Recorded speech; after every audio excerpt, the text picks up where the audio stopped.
শিয়ালের মা রান্নাঘরে। ছেলেটা কখন বেরিয়েছে, এখনো বাড়ি আসার কোনো নামগন্ধ নেই। ভাত হয়ে গেল, সারাদিনই কিছু খাইনি। এই ছেলেটা যে কোথায় কোথায় ঘুরে বেড়ায় কে জানে।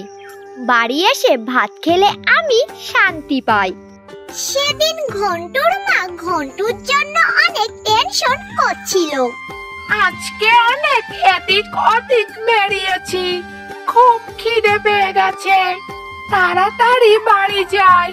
নিশ্চয়ই মা রান্না করে আমার জন্য অপেক্ষা করছে। কিন্তু আমি মাকে বলে এসেছি তুমি আমার জন্য ডিম রান্না করবে। বাড়ি গিয়ে দেখি কি রান্না করলো মা। এরপর ঘন্টু বাড়ির উদ্দেশ্যে রওনা দেয়। মা, ও মা, তুমি কি রান্না করেছো? তুই কোথায় গেছিলি বাবা?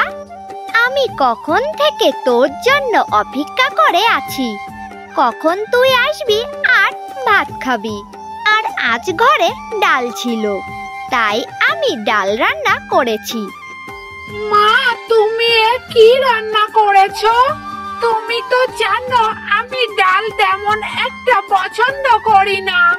আর তোমাকে আমি ডিম রান্না করতে বলেছিলাম, তুমি ডিম কেন রান্না করনি? আমি ডিম ছাড়া ভাত খাবো না, আমার ডিম খুব প্রিয়। এরপর ঘন্টুর মা বলে, এরকম করতে হয় না বাবা, যখন যা রান্না হয় তা দিয়েই ভাত খেতে হয়। না, আমি ভাত খাবো না ওই ডাল দিয়ে। তুমি খাও, আমি চলে গেলাম। আমার কিছুই ভালো লাগছে না। মাকে বললাম ডিম রান্না করতে, তবুও মা ডিম রান্না করলো না। আজ আমি ডিম খাবো, তারপর আমি বাড়ি যাব। যাই দেখি বনে কোথাও ডিম পাওয়া যায় কিনা। এরপর ঘন্টু ডিম খুঁজতে খুঁজতে একটি পাখির বাসা দেখতে পায়।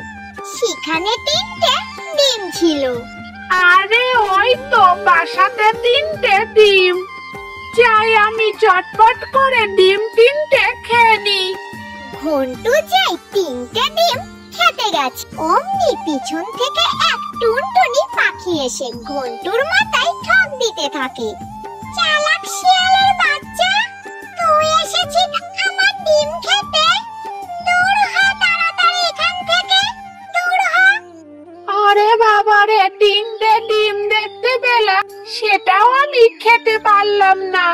আরো আমার মাথাটা টুনটুনি পাখি ঠুকরিয়ে ফুটো করে দিল মনে হয়।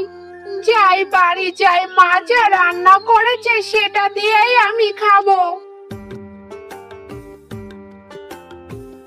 মা, ও মা, আমায় ভাত খেতে দাও, আমার পেট ক্ষুধায় চলে যাচ্ছে মা।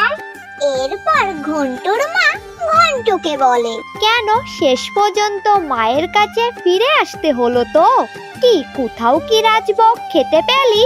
যা বাইরে থেকে লঙ্কা গাছ থেকে 2টো লঙ্কা নিয়ে এসে ভাত খা।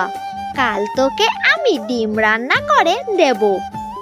এরপর ঘন্টু মায়ের কথা শুনে লঙ্কা গাছেতে 2টো লঙ্কা নিতে আসে। অমনি দেখে পুরো গাছে ডিম ঝুলছে। ঘন্টু অদ্ভুত দৃষ্টিতে ডিম গাছটার দিকে তাকিয়ে থাকে। মা, ও মা, একবার এদিকে এসে দেখো, আমাদের লঙ্কা গাছেতে ডিম ধরেছে। এরপর ঘন্টুর মা আসে।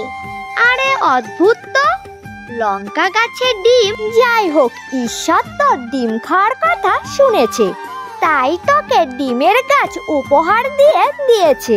এখন থেকে তুই এই গাছ থেকে ডিম পারবি আর খাবি, কেমন?